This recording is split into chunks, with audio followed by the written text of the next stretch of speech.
Soumaïla Cissé voit ses chances se réduire pour le second tour de la présidentielle qui se tient ce 12 août.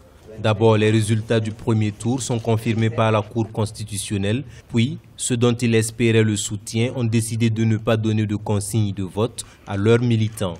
C'est donc sans alliance qu'il fera face au président sortant Ibrahim Boubacar Keïta, qui jouit encore d'une certaine popularité.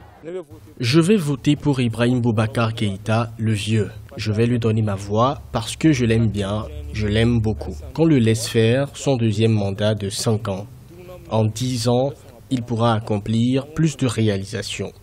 Sans esprit de belligérance, je pense que nous devons encore lui donner un autre mandat pour terminer les projets qu'il a commencés. Le premier tour de l'élection a été émaillé de violence dans certaines zones du pays, ayant empêché des bureaux de vote d'ouvrir.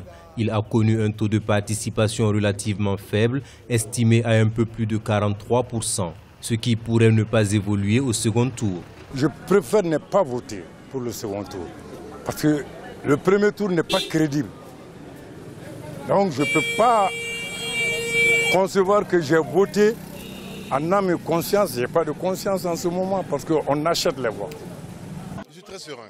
Le président sortant qui brigue un deuxième mandat est arrivé en tête du premier tour avec 41% des suffrages contre 18% pour son challenger Soumaïla Cissé. En 2013, les deux hommes s'étaient déjà retrouvés face à face lors du second tour de la présidentielle. Mais c'est la première fois au Mali qu'un président en exercice est contraint à un second tour.